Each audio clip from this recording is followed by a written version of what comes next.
Señor Correa, me gustaría, y a los espectadores, ver algunos casos y algunos concretos de la denuncia. Esta carta denuncia una realidad, que es una ley que va a obligar y va a imponer determinados contenidos en todos los ámbitos, políticos, medios de comunicación, de la sociedad civil, pero ahora estamos hablando de los colegios.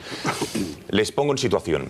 26 de noviembre de este mismo año, en un colegio en el sur de Madrid, de la capital de España, hay un lobby de identidad de género que se llama Fundación Daniela, al cual el director le llama, no sabemos si por voluntad propia o impuesto por esta ley, y da una charla, en primer lugar, a unos niños de entre 10 y 11 años.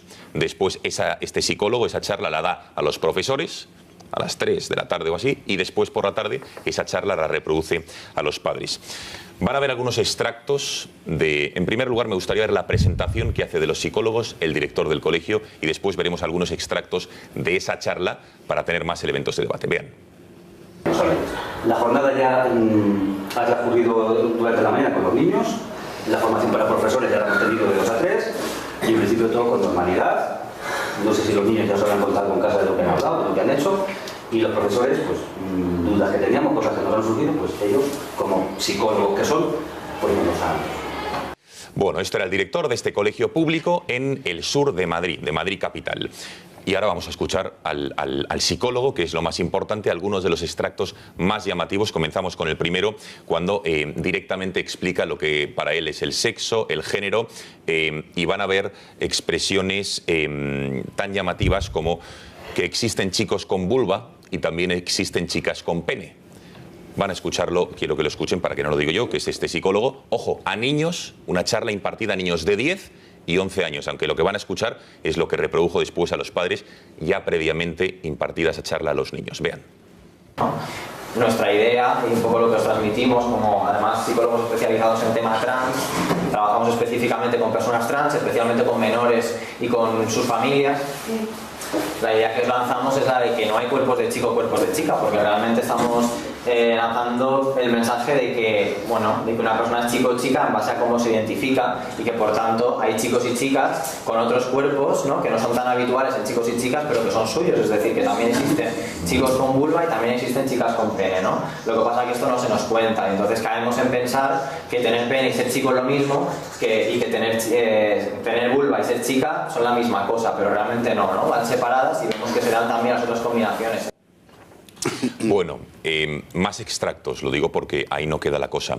Lo siguiente que van a ver, les dijo a los chavales, insisto, colegio público, 10-11 años, que uno no cambia porque su cuerpo cambie, sino que tú eres hombre o mujer desde que te identificas como tal. Vean. Bueno, nosotros no pensamos que tú cambies porque tu cuerpo cambia, sino que si tú eres hombre o mujer desde que te identificas como tal, y por tanto desde siempre. Para ver más claramente cómo el ser hombre o ser mujer va más allá de cuál sea tu cuerpo, pero ponemos el ejemplo, ¿no?, de que si cualquiera de vosotros o de vosotras tiene un accidente, una enfermedad, y vuestros genitales, vuestro cuerpo, vuestros caracteres sexuales cambian, vuestros cromosomas o vuestros genitales, etcétera, me imagino que no cambiará, o sea, seguiréis siendo mujeres u hombres, ¿no? No porque dejéis de tener pecho por una enfermedad, o dejéis de tener pene por otra enfermedad, o un accidente o lo que sea, pasaréis a sentiros del otro género. Es decir, que el ser hombre o ser mujer va mucho más allá de qué forma tiene mi cuerpo, ¿no?, y cuáles son mis caracteres sexuales. Bueno, ahora habla de la ciencia, porque dicen que es indemostrable científicamente todo lo que está diciendo, y dice que la ciencia no puede averiguar si uno es hombre o transexual porque no hay prueba neurológica, dice este psicólogo a los chavales de 10 y 11 años. La ciencia no puede averiguar si yo realmente soy un hombre, pero soy trans, o porque no hay una prueba neurológica ni de ningún tipo que determine mi identidad de género como hombre trans, pero tampoco hay ninguna que determine la identidad del resto de personas, ¿no? O sea, es decir, estamos en la misma situación de no evidencia respecto al tema de la identidad y de ser hombre o ser mujer. Y ya por último, hemos querido dejarlo mejor para el final. Fíjense cómo dice que el sexo es un tema que viene, digamos, establecido por un médico al nacer, que si uno tiene pene o tiene vulva, como él dice, ya le identifica, pero que eso no tiene por qué ser así toda la vida, que el sexo no lo decide el médico o nuestro sexo, sino que lo podemos decidir libremente. Y fíjense al final, un padre atónito después de escuchar esta charla de un psicólogo que, insisto, previamente le habían dado a los menores. Dijo, de verdad, espero que esto no se lo hayáis dicho a los niños, ¿no? Preguntaba extrañado. Ojo con el final, ¿eh? Vean. Cuando nace un bebé como el que vemos en la foto, ¿no? ¿Cómo sabemos? ¿Quién dice que ese niño es un niño o una niña? El médico, ¿no? El médico ve los genitales del bebé y entonces, en base a cuáles son esos genitales, le asigna un género. Por eso hablamos de género asignado, porque realmente esto no es algo que la persona diga, oye, que yo soy niño, que yo soy niña, sino que es algo que desde fuera se le asigna, ¿no? Pero esta charla sí no se la olvidaba a los niños, ¿no? Era la pregunta del padre. Bueno, vamos a ver, señor Corbera, entre otras cosas, lo que decía la carta del director, que no puede ser, y cito textualmente, que se pretenda sancionar y multar a quien difiera con la imposición de esta ley. Y es lo que precisamente les ha pasado, que les han multado por haber diferido y haberlo hecho público a los padres, ni siquiera a la prensa. Claro, es que yo creo que realmente el problema está ahí. Por eso decía en mi intervención inicial que no es un problema de un colectivo, de una discriminación, es un problema de libertad de expresión. Es decir, es una ley que amordaza a las personas que pensemos de una manera distinta, que tengamos una concepción del sexo sobre de la sexualidad humana distinta, y con esta ley se abren las puertas, y de hecho ha llegado hoy ya la primera propuesta de resolución, para que haya sanciones a las personas que pensemos de manera distinta, con independencia de si somos cristianos o no lo somos. Es decir, cualquier persona que piense de manera distinta sobre la sexualidad, cualquier persona que esté en disconformidad con este psicólogo sobre la asignación del sexo que le hace el médico, pues puede ser objeto de sanción. Y esto me parece que es lo realmente grave de la ley.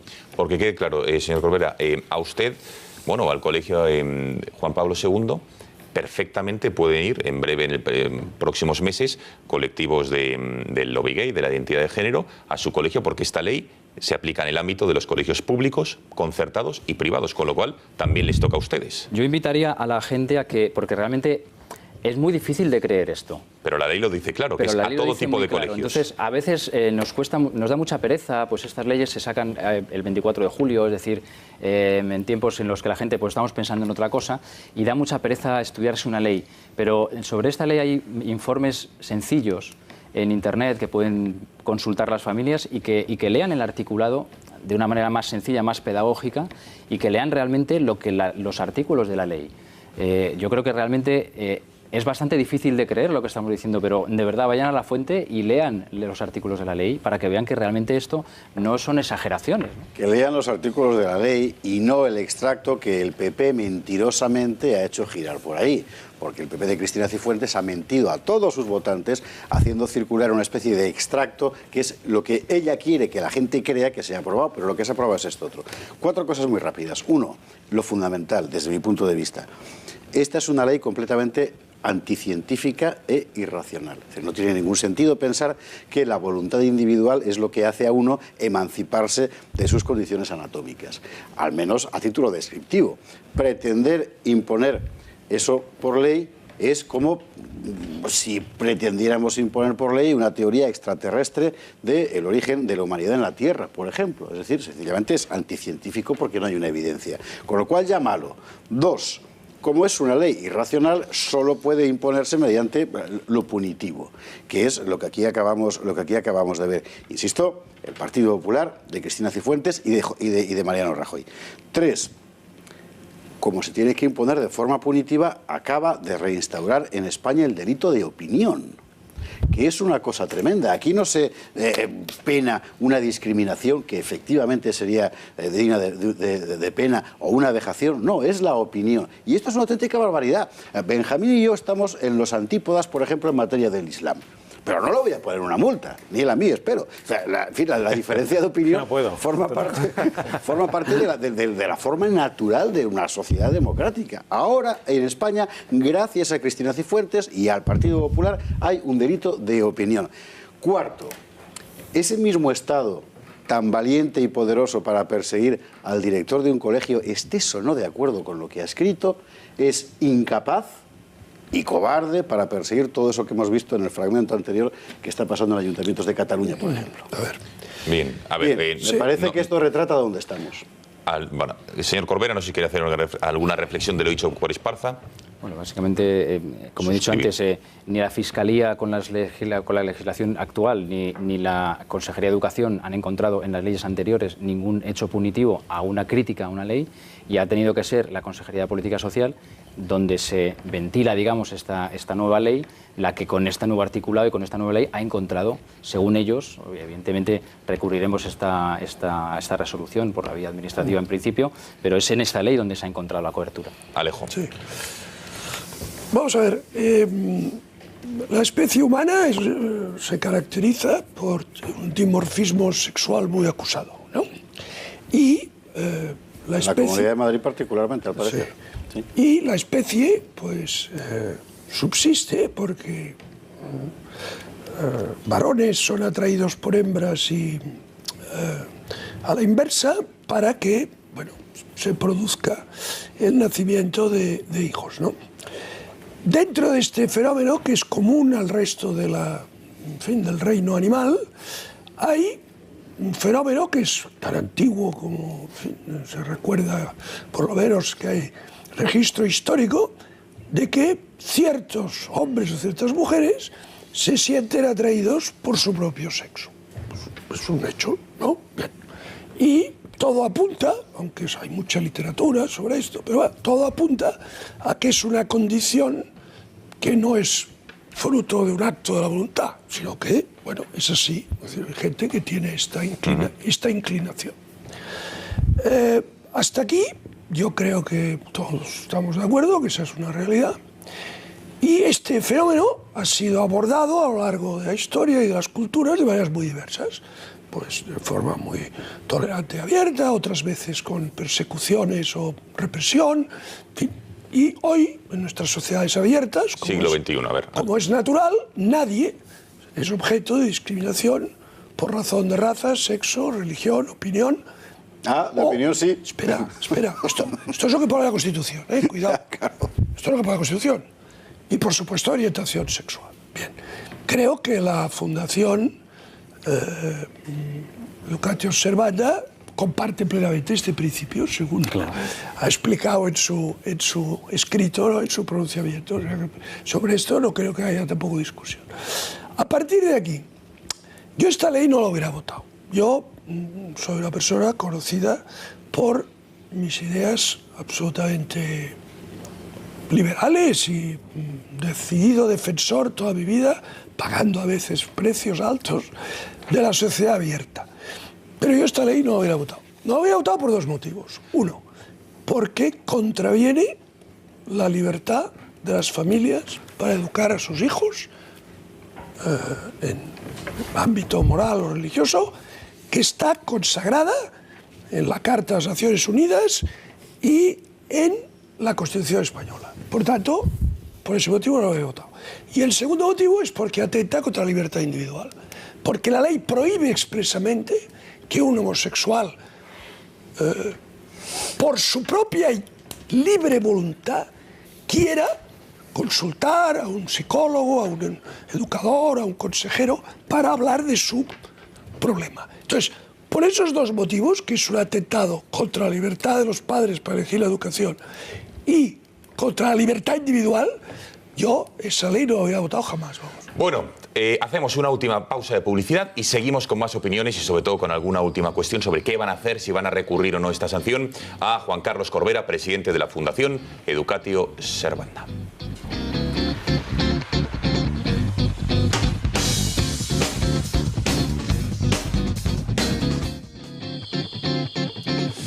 Aquí seguimos en el Catalagua y tenemos el honor de tener en nuestro plató a Juan Carlos Corbera, que es el presidente, como saben, de la Fundación Educatio Servanda, que ha sido multado, el director de uno de sus colegios, del Juan Pablo II, con una multa de 1.000 euros, una sanción de 1.000 euros, por haber discrepado simplemente de la ley LGTB, más conocida como Ley Cifuentes, aprobada con nocturnidad y alevosía a finales de julio, donde se implementa de una manera clara en los colegios, en todos los ámbitos de la sociedad, pero también en los colegios, el tema este de la doctrina de la ideología de género y en fin, las materias LGTB. Señor Corbera, ¿qué van a hacer? ¿Piensan recurrir ustedes? Porque sí que es verdad que se ha comentado que les han puesto una sanción tan baja, quizá para que ustedes no tengan la tentación de recurrirla. ¿Qué acciones piensan tomar o se van a quedar callados?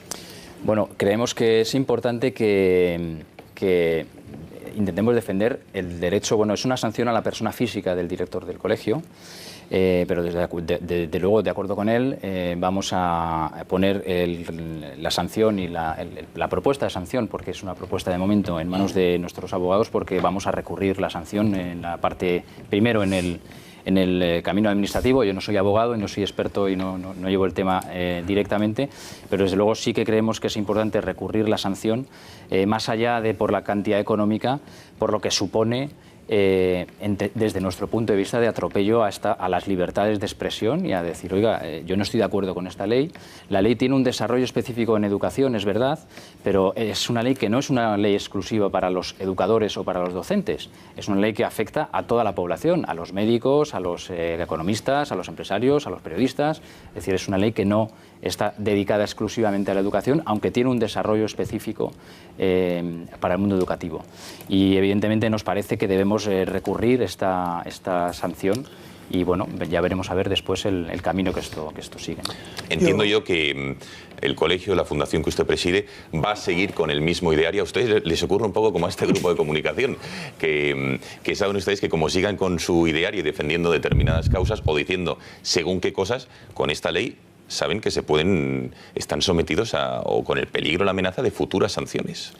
Pero sí, que eso no hará cambiar, entiendo yo, su ideario, ¿verdad? Bueno, por supuesto que no, pero es que yo insisto en que no es tampoco una cuestión de nuestro ideario. O sea, esto le podría haber pasado a un colegio que no tuviera un ideario cristiano, porque lo que está haciendo es criticar una ley. Lo hace desde un presupuesto cristiano, pero si lo hubiera hecho desde un presupuesto no cristiano, simplemente yo no estoy de acuerdo con la ecología natural y entonces por una ecología natural yo no estoy de acuerdo con ese planteamiento que hacen sobre la sexualidad humana, podría haber tenido la misma sanción. O sea, no es una cuestión exclusivamente religiosa, ¿no? Es una cuestión de libertad de opinión. Sí. Pues don Juan Carlos Corbera, presidente de la Fundación Educatio Servanda, muchísimas gracias por haber visitado esta noche el Catalagua y seguiremos muy atentos a cuáles son las acciones que toman ustedes para defenderse ante esta multa claramente injusta que les han impuesto hoy. Gracias y muy buenas noches. Muchas gracias. Bueno, venga, última ronda de opiniones al respecto. Pedía la palabra Benjamín, Alejandro y luego Jordi al respecto de esta ley y los ejemplos claros que hemos visto sobre todo en ese colegio público en Madrid y ese psicólogo que da clases primero a los niños y luego a los padres. Yo haré una reflexión muy de andar por casa, la verdad, pero ¿qué es lo que verdaderamente me preocupa? Que es el ataque a la libertad de expresión. Yo veo lo que ha escrito este señor y independientemente de que esté de acuerdo, ¿no?, con lo que escribe, eso podría ser perfectamente una columna de opinión firmada por cualquier periodista de este país. ¿Van a sancionar a un periodista? Si yo mañana escribo eso o algo parecido, sí. ¿Van a sancionar a un periodista? Sí, pueden sancionar. Bueno, sería un disparate, ¿no? Vamos a ver, pues la propia Constitución española permite una ideología que vaya contra la Constitución española. No se pena a nadie, no se castiga a nadie por ser independentista y por defender unas ideas independentistas. Eso es. Por pedir que maten españoles en un Ahora bien, ahora llega un memo y dice que a usted que piensa, que critica una ley de género, se le puede multar por criticar la ley.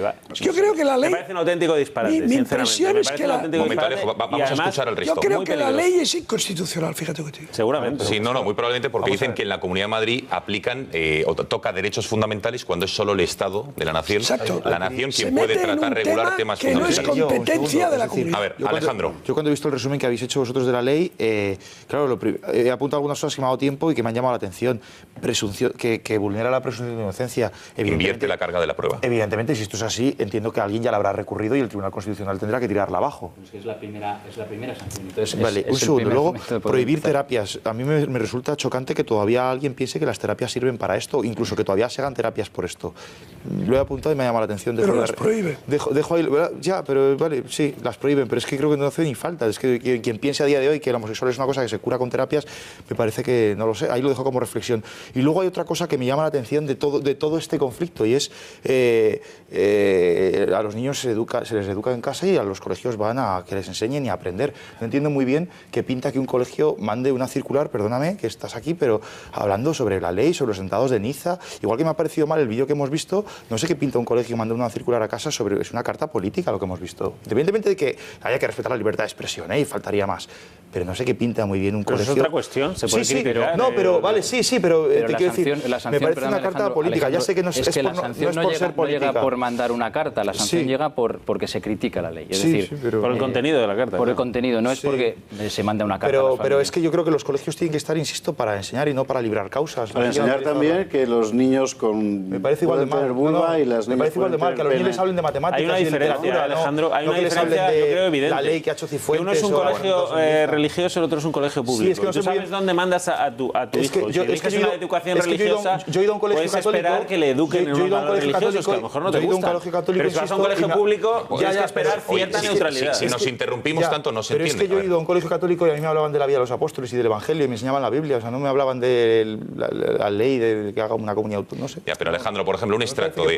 cuando dice que hemos visto la irracionalidad del atentado de Niza, meticulosamente preparado para asesinar a 84 personas, y la barbarie del asesinato del anciano sacerdote Jacques Hamel, degollado mientras celebraba la Santa Misa, y se pregunta el director, ¿y qué podemos responder a nuestros hijos cuando nos interrogan sobre esto? Porque entiendo que un niño ve un informativo de 10, 11 años y le pregunta a papá, oye, ¿por qué la barbarie? Y el director, como es un colegio que no es laico, sino que tiene unos valores, entiendo que intenta dar esa respuesta. Pero bueno, está clarísima la opinión de Alejandro y desde luego, Jordi.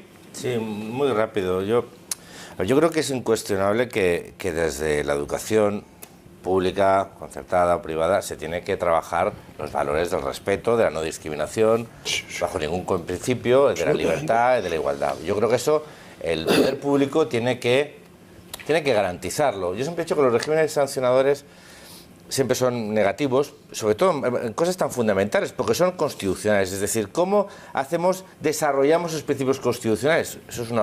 El problema es que esta ley, y esto lo digo a título personal, porque fíjate que todos los partidos políticos han votado que sí, es que se dejan llevar, ya no es tanto por la defensa de la no discriminación en unos segmentos de la población muy concretos, sino que además mimetizan a veces una semántica y unos principios que creo que no tendrían que hacer. Por ejemplo, la asignación de género.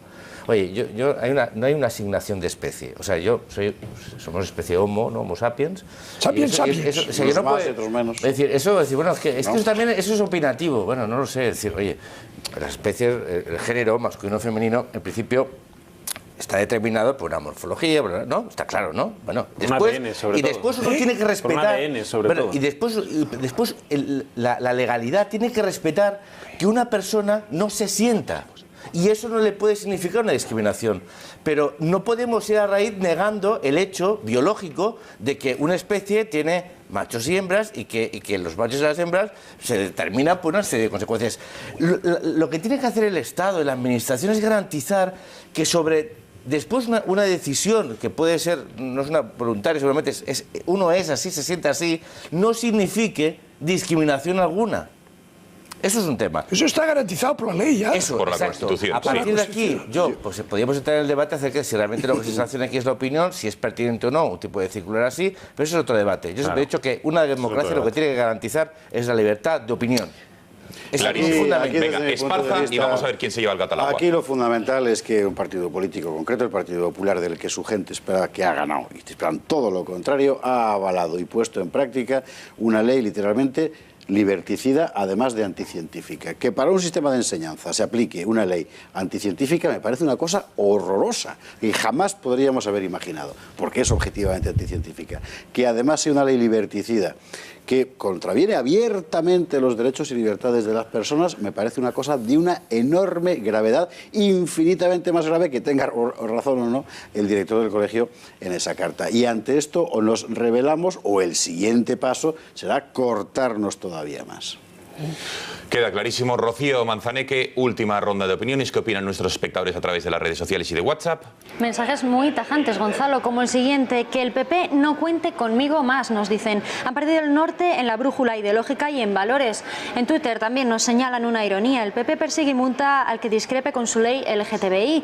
El PP pacta y premia a los separatistas que incumplen la Constitución y sus leyes. Otros mensajes: esta ley es un totalitarismo porque calla y multa a quien piensa diferente, nos comentaban. Y otros nos decían que es una atrocidad enseñar a los niños sobre diversidad sexual tan pronto. Y un último mensaje nos dice: ya hay leyes que cubren los derechos de los LGTBI, no entiendo por qué hay que hacer una discriminación, aunque sea positiva, de un colectivo.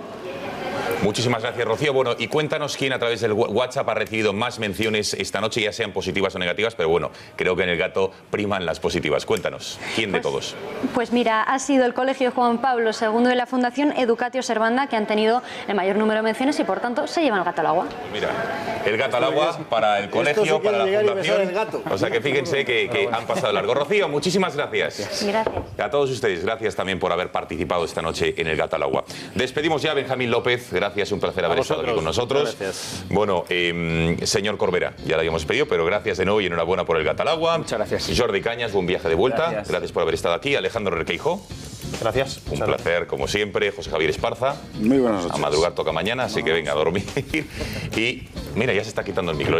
Lo de Alejo Vidal Cuadras es matemática. O sea, siempre antes de concluir, Alejo, buenas noches. Buenas noches. A todos ustedes, muchísimas gracias por su confianza. Y perdónenme y déjenme hacer una última mención. Queríamos despedir, como se merece, a una de las personas que durante los últimos años más ha dado la cara, más ha trabajado el callo, una de las personas más profesionales que yo he conocido, y todo este equipo y este medio de comunicación se lo queremos reconocer. Hoy se marcha una persona muy importante para nosotros, que es Daniel Rivas. Es un camarógrafo, Alex Rivas, perdón, ya hasta me equivoco de lo nervioso que estoy por la pérdida que nos supone, que es Alex Rivas, es un cámara. Además también le habrán visto en los programas de Gracias por Nada, es una estupenda persona, actor incluso me atrevería a decir, y ahí está. Y después de muchísimos años de haber dado todo por esta casa y haber generado un ambiente de trabajo que ya quisieran otros, dice punto y seguido, porque volverá a su etapa en esta empresa para emprender otros caminos. Alex, muchísimas gracias por tu entrega y tu compañerismo estos años, y que todo vaya bien. Ya sabes que tienes las puertas de este medio de comunicación abiertas. Señores, gracias. El Gato al agua. Por cierto, mañana repetiremos el gato que celebramos ayer en Callosa de Segura, debido a las innumerables peticiones que nos han hecho. Así que a las 10 de la noche el gato en directo, no en diferido, desde Callosa de Segura. Gracias, feliz Navidad y nos vemos la semana que viene. Hasta entonces.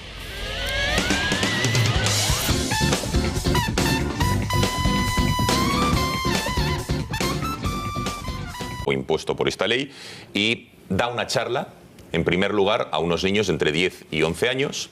Después este psicólogo esa charla la da a los profesores a las 3 de la tarde o así, y después por la tarde esa charla la reproduce a los padres. Van a ver algunos extractos de... En primer lugar, me gustaría ver la presentación que hace de los psicólogos el director del colegio, y después veremos algunos extractos de esa charla para tener más elementos de debate. Vean. La jornada ya ha transcurrido durante la mañana con los niños. Señor Correa, me gustaría, y a los espectadores, ver algunos casos y algunos concretos de la denuncia. Esta carta denuncia una realidad, que es una ley que va a obligar y va a imponer determinados contenidos en todos los ámbitos, políticos, medios de comunicación, de la sociedad civil, pero ahora estamos hablando de los colegios. Les pongo en situación. 26 de noviembre de este mismo año, en un colegio en el sur de Madrid, de la capital de España, hay un lobby de identidad de género que se llama Fundación Daniela, al cual el director le llama, no sabemos si por voluntad propia, y van a ver expresiones tan llamativas como que existen chicos con vulva y también existen chicas con pene. Van a escucharlo, quiero que lo escuchen para que no lo diga yo, que es este psicólogo. Ojo, a niños, una charla impartida a niños de 10 y 11 años, aunque lo que van a escuchar es lo que reprodujo después a los padres, ya previamente impartida esa charla a los niños. Vean. Nuestra idea y un poco lo que os transmitimos, como además psicólogos especializados en temas trans, trabajamos específicamente con personas trans, especialmente con menores y con... La formación para profesores ya la hemos tenido de 2 a 3, y en principio todo con normalidad. No sé si los niños ya os habrán contado con casa de lo que han hablado, de lo que han hecho, y los profesores, pues dudas que teníamos, cosas que nos han surgido, pues ellos, como psicólogos que son, pues nos los han... Bueno, esto era el director de este colegio público en el sur de Madrid capital. Y ahora vamos a escuchar al psicólogo, que es lo más importante, algunos de los extractos más llamativos. Comenzamos con el primero, cuando directamente explica lo que para él es el sexo, el género. Con sus familias. La idea que os lanzamos es la de que no hay cuerpos de chico, cuerpos de chica, porque realmente estamos lanzando el mensaje de que, bueno, de que una persona es chico o chica en base a cómo se identifica, y que por tanto hay chicos y chicas con otros cuerpos, ¿no?, que no son tan habituales en chicos y chicas, pero que son suyos. Es decir, que también existen chicos con vulva y también existen chicas con pene, ¿no? Lo que pasa es que esto no se nos cuenta, y entonces caemos en pensar que tener pene y ser chico es lo mismo, y que tener vulva y ser chica son la misma cosa, pero realmente